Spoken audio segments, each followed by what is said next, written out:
خلاق طه من نور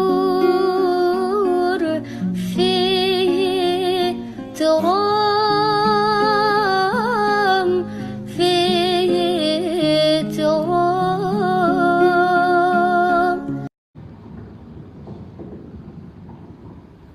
Bismillah.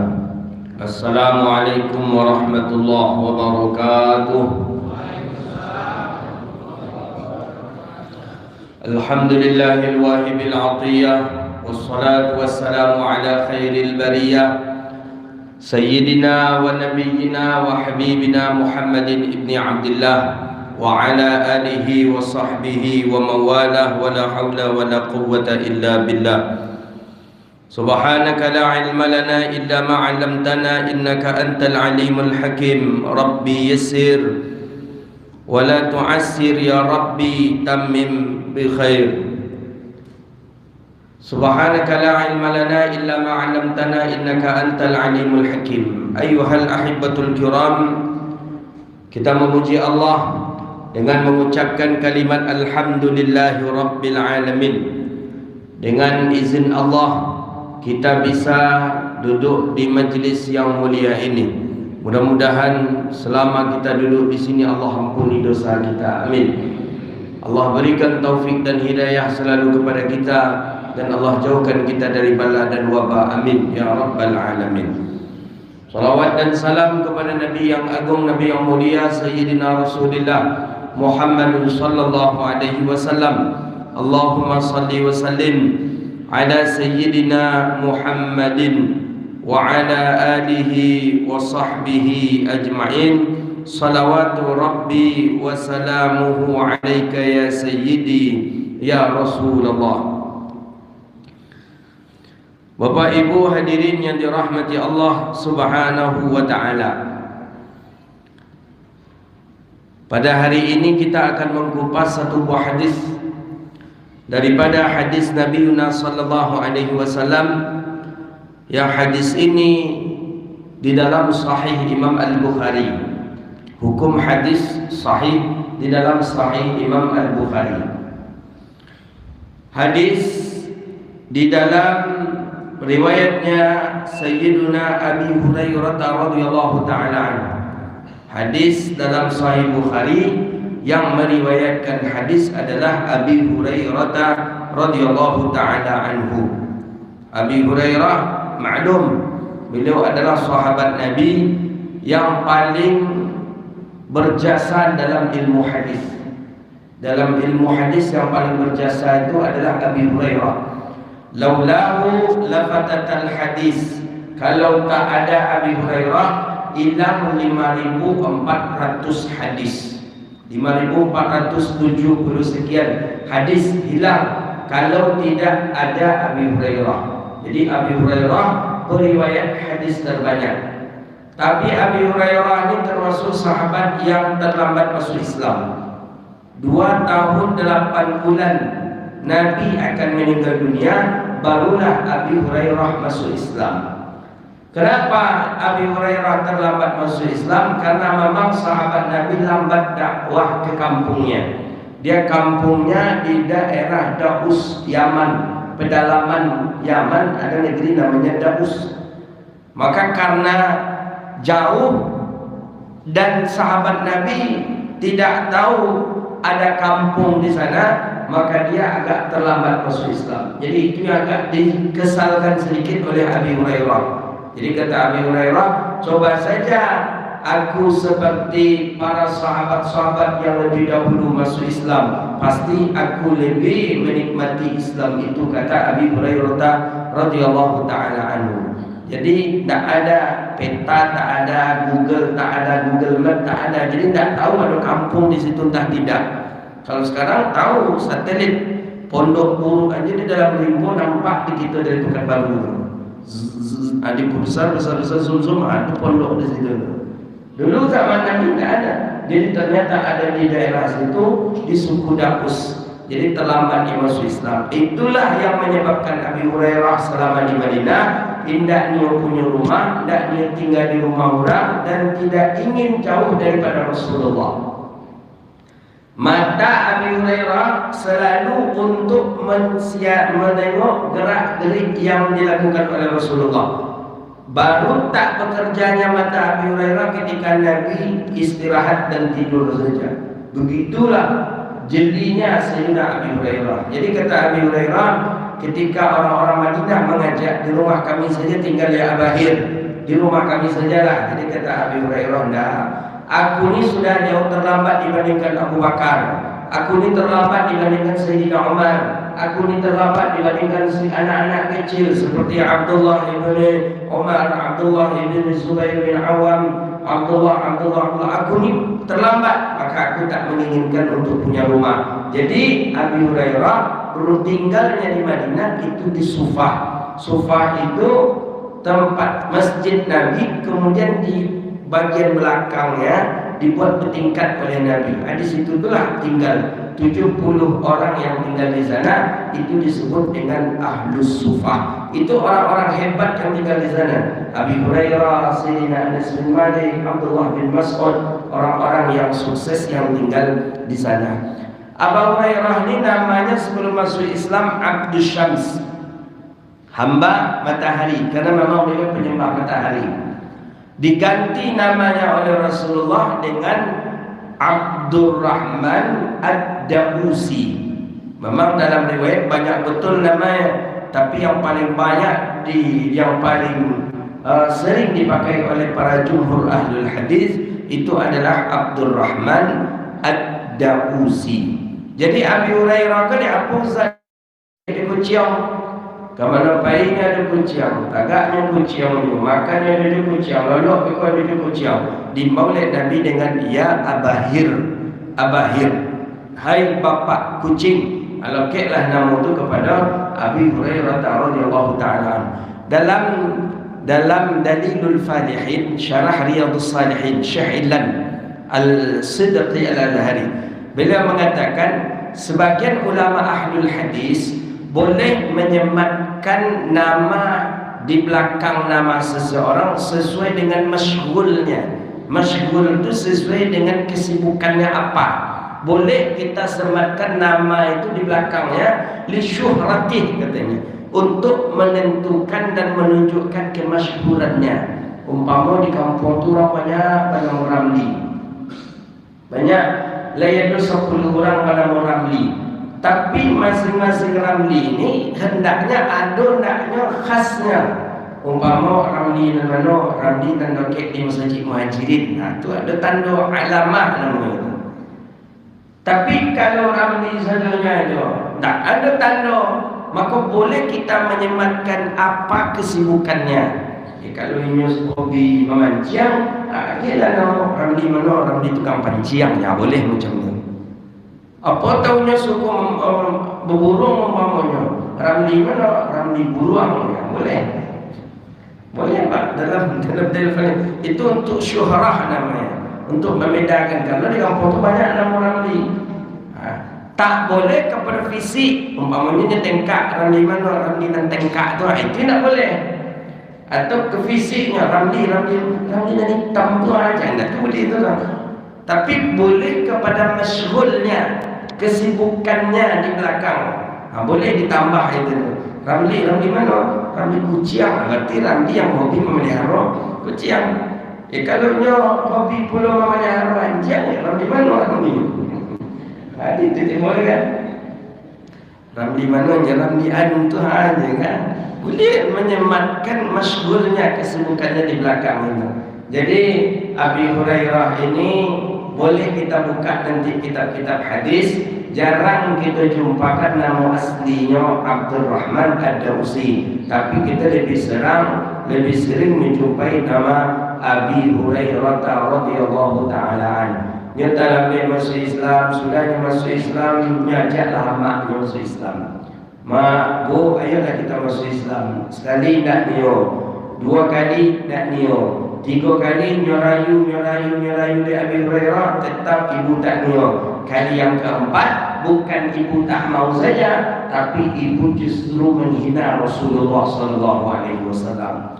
Ibu kalau tak mau masuk Islam mungkin oke-oke saja, tapi kalau sudah menghina Rasulullah, itu menghina kekasih aku, menghina baginda Rasulullah, menghina Allah.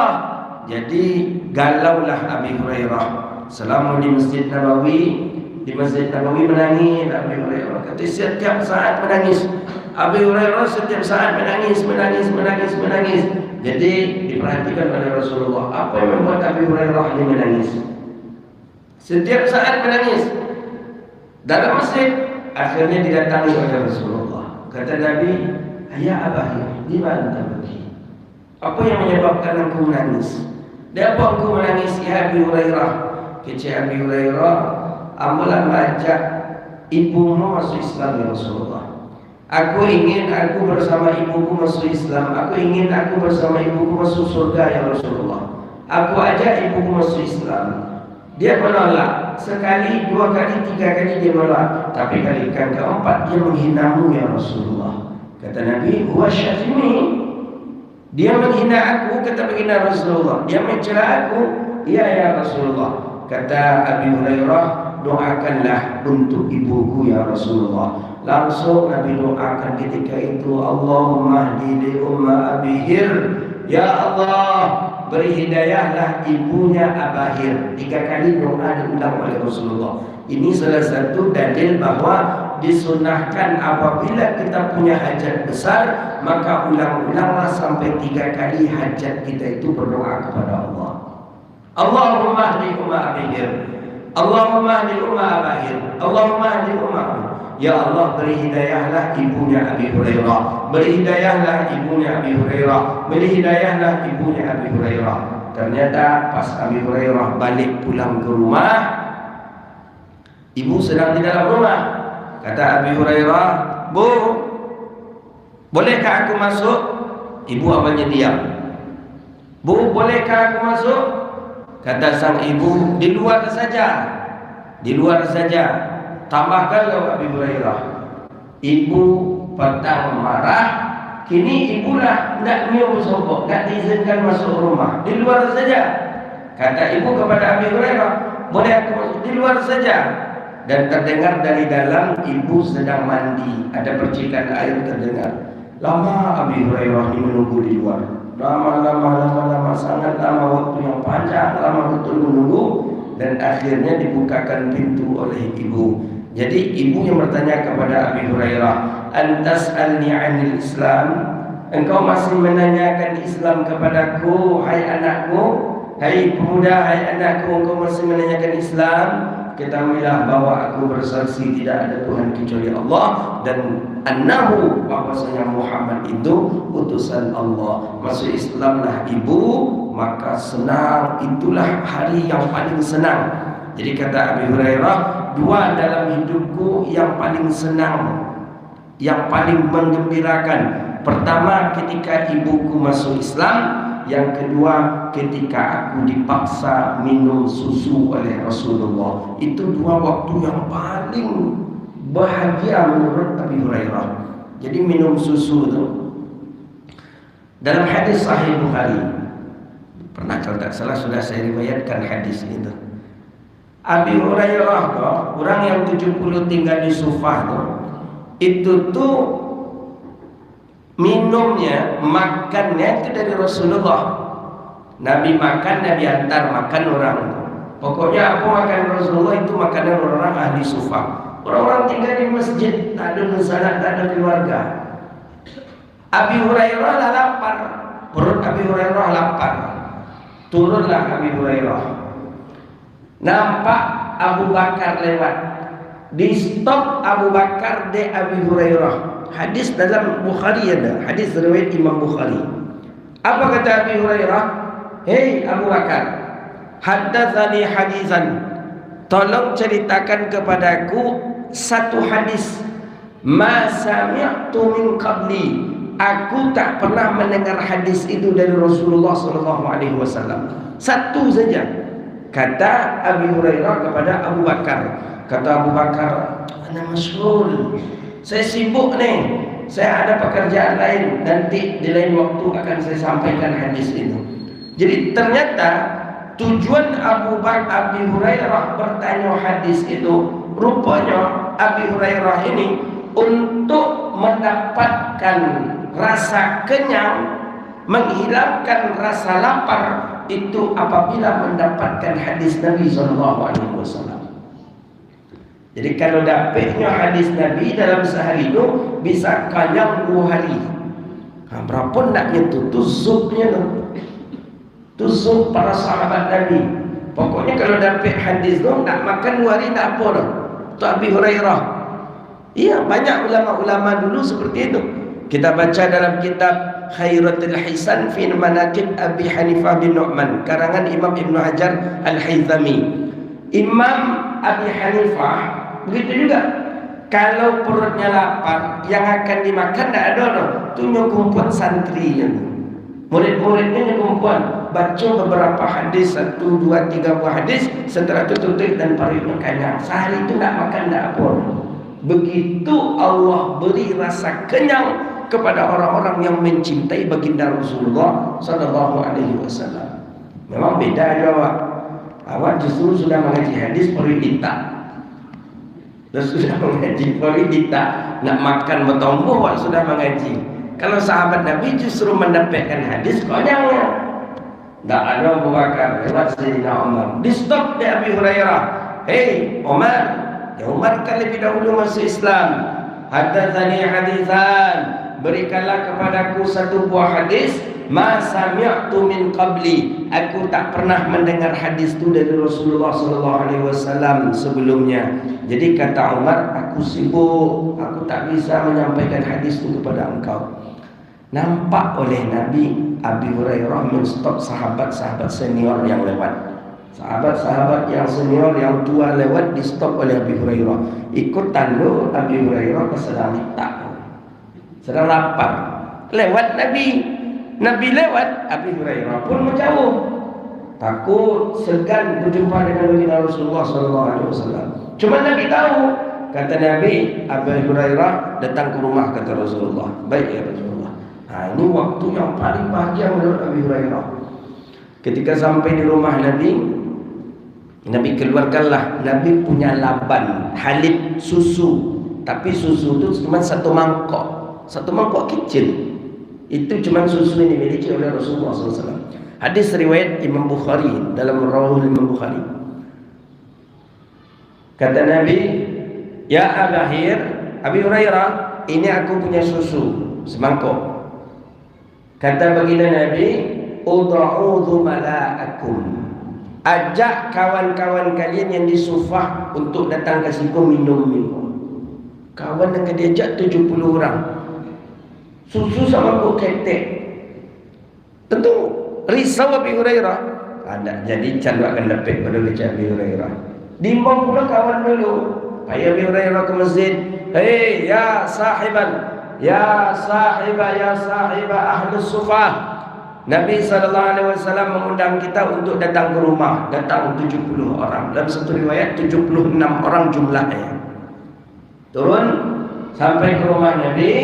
Antrian berbaris. Awak dek main berurang, tentu awak yang terakhir.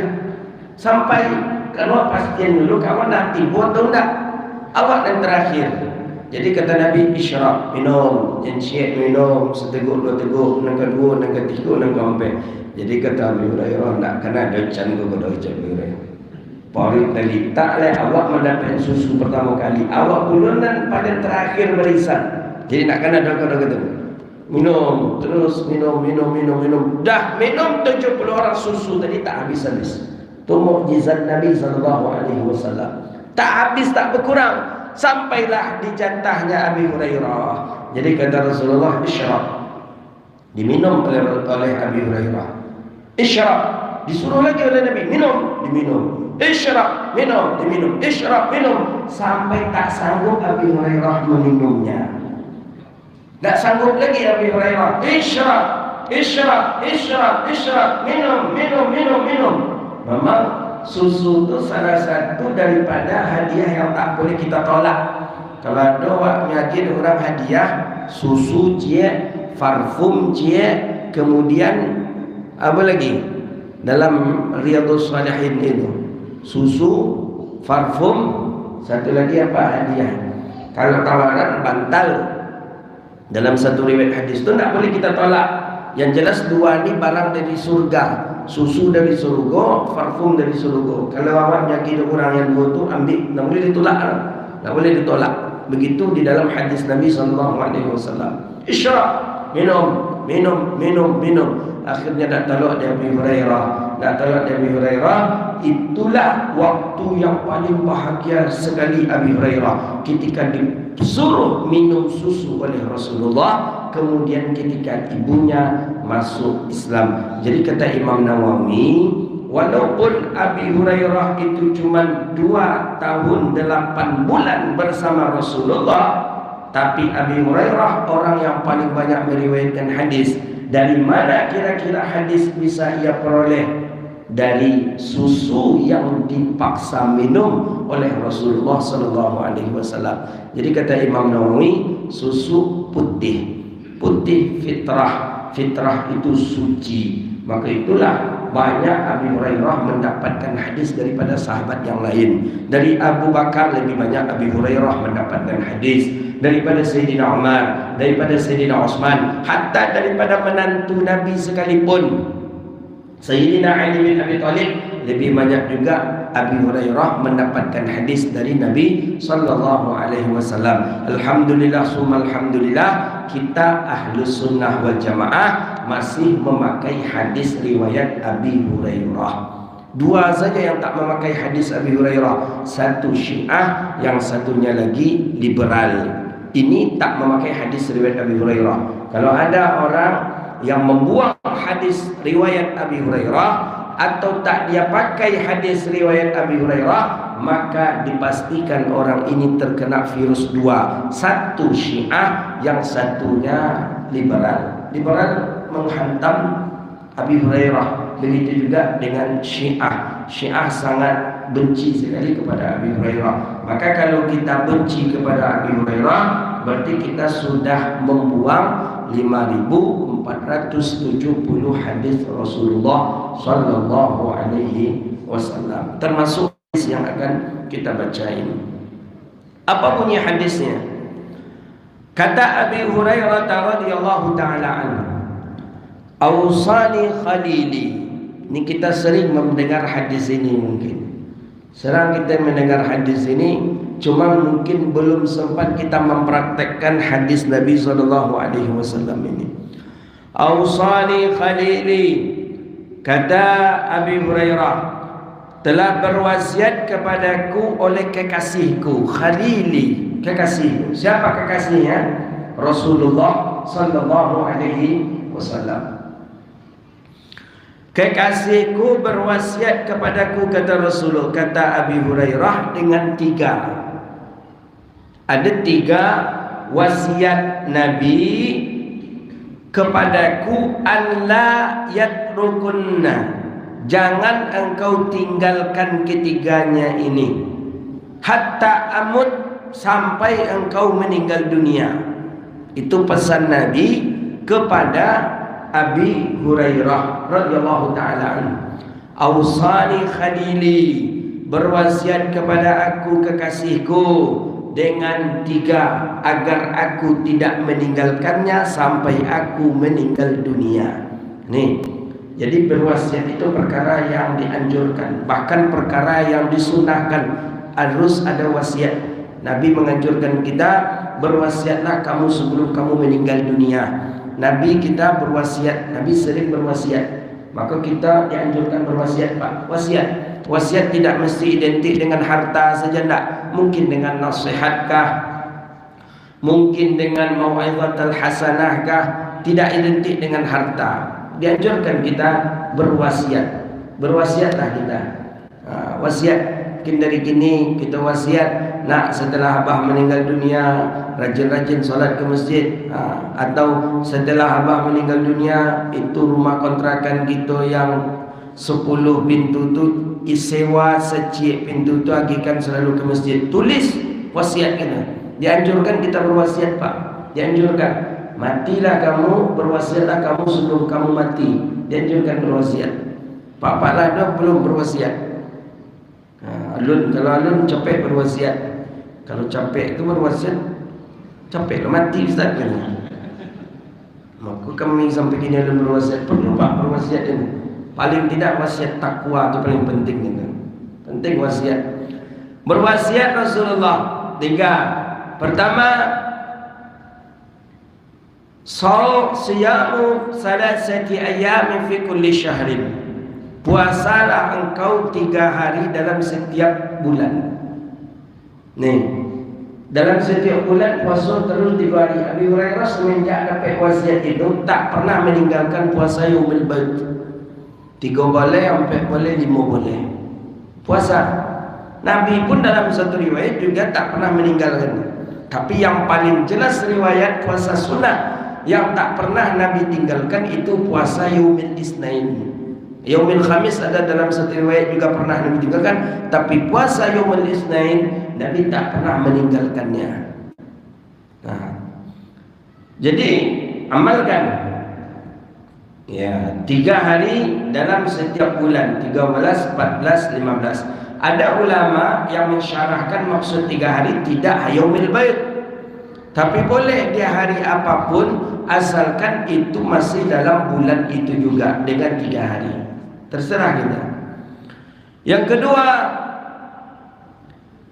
rak'atayyid duha. Jangan engkau tinggalkan 2 rakaat duha. Ini pesan Nabi kepada Abi Hurairah. 2 rakaat duha jangan ditinggalkan. Duha ini kalau kita tengok dalam jumlah bilangan dalam Tuhfatuz Zakirin karangan Imam Asy-Syaukani, ada jumlah bilangan yang sedikit, ada jumlah bilangan al-adat kebiasaan, ada jumlah bilangan yang banyak. Paling sedikit jumlah bilangan duha 2 rakaat sebagaimana dalam hadis ini. Dalam riwayat yang lain 4 dan 8 rakaat itu paling afdal. Jadi kalau duha kita buat 4, kalau tidak buat 8, itu yang paling afdal. Ada yang lebih banyak tapi tidak afdal, boleh kita kerjakan juga, tak apa-apa tak kita kerjakan. Itu 12 rakaat sebagaimana riwayat dalam Musnad Imam Ahmad bin Hanbal. Nah, kita duha berapa biasanya? 2 berarti paling seketek. 4 afdal, 8 afdal, 12 tidak lagi afdal tapi boleh untuk kita lakukan. Duha itu pun dalam Hasyiah Bajuri, dalam beberapa kitab-kitab fikih, ada waktu jawaz, ada waktu tafdil, ada waktu makruh. Waktu yang dibolehkan jawaz namanya, itu mulai daripada ba'dal isyraq, terbit matahari, terangkat matahari seukuran tombak tinggi matahari tadi, maka sudah boleh kita di sana salat duha. Makanya para ulama muasir mengatakan awal duha itu ketika waktu isyraq. Afdal salat duha di sana belum.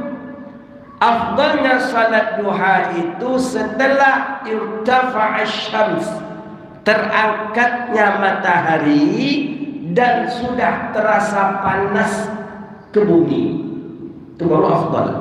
Ya sekitar jam 9, 8.30, jam 9 itu sudah mulai waktu afdal duha sampai jam 11. Jadi kalau kita ingin salat duha, ambil jam itu 8.30 atau jam 9 sampai jam 11. Itu waktu tafdil, waktu bagus untuk duha. Tapi memang kalau orang lansia itu jam-jam lolok 30, jam-jam tidur biasanya itu apa-apa nomor 70 kata, 60 kata itu jam lolok betul. Nah, jam kelula.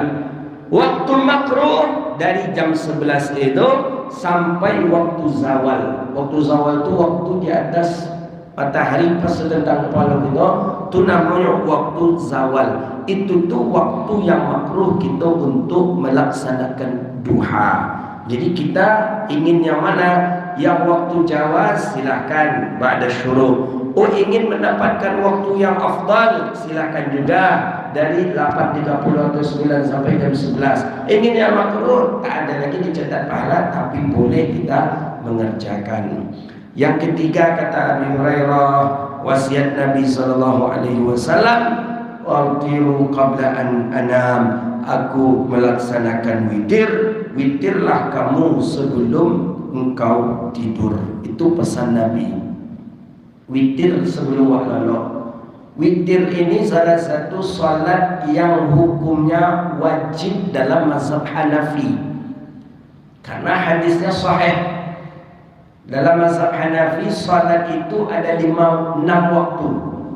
Di dalam hadis sahih kata Nabi sallallahu alaihi wasallam, "Qad farada alaina sittata awqatin." Allah memfardukan waktu kepada kami itu 6 waktu, kata Rasulullah. Mana waktu yang 6 itu? Subuh, zuhur, asar, maghrib, isya, witir. Maka witir dalam mazhab Hanafi wajib. Datanglah bapak-bapak, ibu-ibu ke daerah mazhab Hanafi yang terbanyak, Pakistan, Afghanistan, Uzbekistan, termasuk Turki. Itu setelah sholat isya mereka qomat lagi. Coba datang. Assalamualaikum warahmatullahi. Assalamualaikum warahmatullahi. Salatul witri asabakumullah. Berarti mereka sholat witir serentak berjamaah. Sholat witir mereka. Kenapa? Karena memang sholat witir itu dalilnya kuat. Kuat sekali. Dalam mazhab kita hukum salat witir apa? Sunnah muakkad. Kalau muakkad berarti itu dalilnya kuat.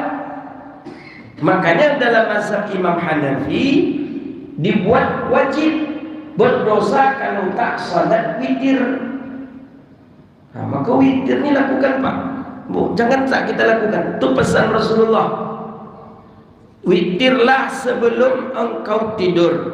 Atau dalam riwayat yang lain, al-ij'alu akhir salatil lailikum bil witra. Dalam riwayat yang lain, autiru salatil lailikum witra. Witirlah kamu, jadikan witir salat malam terakhir kalian. Kita dianjurkan witir, maka witir jangan ditinggalkan. Di hadis ini disebutkan witirlah sebelum tidur. Ini memakai metodenya Sayyiduna Abu Bakar As-Siddiq. Dulu Nabi masih hidup. Abu Bakar witir sebelum tidur. Sayyidina Umar witir setelah tahajud. Sahabat bingung karena kedua-duanya khulafatur rasyidin, orang yang dekat dengan Rasulullah. Mengadulah sahabat ke Rasulullah, "Ya Rasulullah, kami meniru siapa? Siapa yang harus kami jadikan tauladan dalam ibadah?" Kata Nabi, "Emang kenapa?" Kata sahabat ini, "Abu Bakar witir sebelum tidur, sedangkan Umar witir setelah tahajud bangun tidur. Kami pilih yang mana ya Rasulullah?" Nabi panggil Abu Bakar, Nabi panggil Umar. "Abu Bakar, kenapa engkau witir sebelum tidur?" Kecil Abu Bakar, "Ana rajulun ajuz." Abu Bakar ke orang tua. Orang tua tu malam tu bila sakit paru tak kantuk taruh aja malam. Payah tahajud. Kadang kejago kepala sakit, kadang orang kejago lah paru. Nak jamin akan tahajud malam. Sedangkan Umar rajulun qawi, orang yang gagah, yang sehat, yang kuat. Umar yakin dia tahajud di malam hari, maka Sayyidina Umar witirnya setelah tahajud. Nah, jadi kata Rasulullah, kalau begitu kedua-duanya boleh. Silakan. Nak tahajud, nak witir sebelum tidur silakan. Nak witir setelah Tahajud juga silakan. Cuma tak boleh dalam hadis Imam Tirmidzi, la witrani fi lailatin, tak boleh ada 2 witir dalam satu malam. Sebelum wak lalu wak witir, mereka sudah tahajud witir pula wak balik, itu yang tak boleh. Hadis dalam Sunan Tirmidzi ada la witrani fi lailatin, tak boleh ada 2 witir dalam satu malam. Larangan. Tak boleh. Kalaulah witir wak sudah sebelum tidur, jangan witir pula kau sudah tahajud lagi. Tak boleh. La witrani fi lailatin. Maka oleh karena itu witir ni jangan tinggalkan.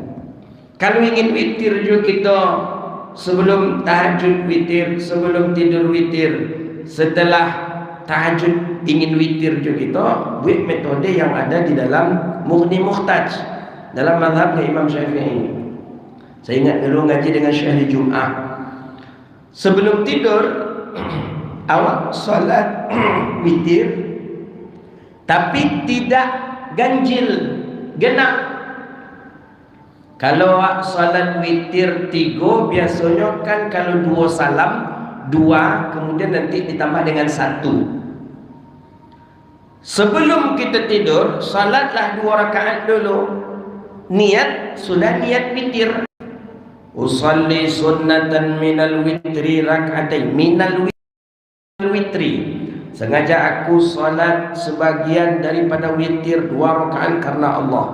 Tidur kita, lah selesai kita salat 2 rakaat lalu. Setelah lalu jago tahajud, salat sunat hajat, setelah itu tambah witir serakaat. Boleh tak kalau seperti itu? Alun menangkok lah, ulang balik. Fikih. Sebelum, kalau salat, ada cara salat witir tadi 2. Satu, kalau salat 3 1 salam saja. Muhajirin biasa 3 rakaat 1 salam. Ada metode yang lain, 3 rakaat ini tapi pakai 2 salam. 2 rakaat salam, kemudian berdiri lagi sama 1 rakaat. Tapi ini dipisah waktunya. 2 rakaat kita kerjakan sebelum tidur, 1 rakaat kebeko kita kerjakan setelah tahajud. Boleh tak?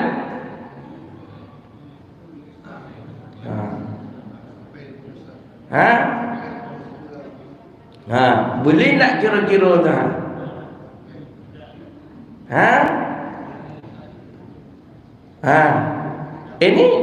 Ini minal witri. Yang 2 ni minal witri. Jadi kata Ustaz Abdul Samad dulu, tak ada 2 rakaat tu witir, kata Ustaz Abdul Samad. Yang salat 2 tu syaf'i. Jadi kata Ustaz Samad niatnya usalli sunnat syaf'i. Jadi ditegur Ustaz Abdul Samad oleh Syekh Nuruddin. Jadi kata Syekh Nuruddin, tak ada syaf'i. Yang 2 tu sudah termasuk witir, minal witri. Dari dulu memang seperti itu orang tua-tua kita, guru-guru kita mengajarkan baca niatnya. Usalli sunnatan minal witri rak'ataini. Sengaja aku salat 2 rakaat sebagian daripada witir karena Allah. Dan memang ulama itu kalau dikritik oleh ulama, mendengar, diakui oleh Ustaz Abdul Samad. Oh iya, saya agak yang apa kata Ustaz Abdul, tengok videonya ada itu. Ustaz Abdul Samad ditegur oleh Syekh Nuruddin, tengok di YouTube ada itu. Diakui oleh Ustaz Abdul Samad bahwa memang keliru Ustaz Abdul Samad mengatakan tak ada 2 witir. Rupanya ada minal witri. Ini dia minal witri. Jadi sebelum tidur kita salat 2 rakaat minal witri, kemudian kita tidur tahajud. Setelah tahajud kita buat 1 rakaat lagi witir. Ini menyempurnakan witir. Bolehkah? Boleh. Apa-apa dia tak pernah mengarah jual, apa tak tentu. Maka sekali belum kena ngayal. Boleh dia. Kenapa boleh? Tadi Ustaz mengatakan tak boleh terjadi 2 witir di satu malam. Itu tak 2 witir ke tak? Dan pertama tadi kau ada sempurna witir. Yang witir tu kan ganjil. Tapi kalaulah 3 kita buat sebelum tidur, pas setelah tahajud 2 buat pula 3 balik, itu yang tak boleh. Tapi kalau digantung modego, ulama dalam mazhab Syafi'i mengatakan boleh. Tu. Jadi boleh je teka-teki mereka aja ke kawan, ke pesobok ke kawan-kawan tu kan kenal sok tahu banyak je kenal. Anda ada tu nak ada penawat ada sasek kaji mah kecek ni. Dia inyo dia pengalamannya pendek sang kala mikir mungkin. Jadi tiga ke pesan Rasulullah. Amalkan yang tiga ke puasa 3 hari dalam setiap bulan, 2 rakaat duha yang ditinggalkan, kemudian witir laksanakanlah. 3 duha tak dapat dan 3 berlawak agak 2 sejadilah tu. Duha jo witir. Indahnya dapat dekat cik sejadilah. Kau witir kah, kau duha kah? Indahnya bisa lah, mati salah. Pandai mengaji saja tidak ada cik yang 3 suruh dia Nabi. Puasa 3 hari tiap bulan mungkin agak barat. Ambil duha. Duha tak je bisa baru ustaz buat sibuk. Pagi itulah mantan anak tu pergi kerja pun nak isaat witir menjelang malam. Tak je bisa dah. Itulah karam kapal tu. Tak ada itu. Alhamdulillah taufiq. Itu paling besar jasanya Rasulullah kepada kita, memberikan peluang-peluang ibadah, ampunan-ampunan dosa, dan mudah-mudahan dengan kita mendapatkan barakah istighfar dan imdad daripada hadis-hadis Nabi SAW. Allah selalu memberikan peluang terbaik untuk kita untuk merubah kehidupan kita kepada yang lebih baik lagi. Demikian, mohon maaf. Akhir kalam, subhanakallahumma bihamdika asyhadu an la ilaha illa anta astaghfiruka wa atubu ilaik. Wassallallahu ala sayyidina wa maulana Muhammadin wa ala alihi wa sahbihi ajma'in. Alhamdulillahi rabbil alamin. Assalamualaikum warahmatullahi wabarakatuh. Terima kasih kita ucapkan kepada Ustaz Dr.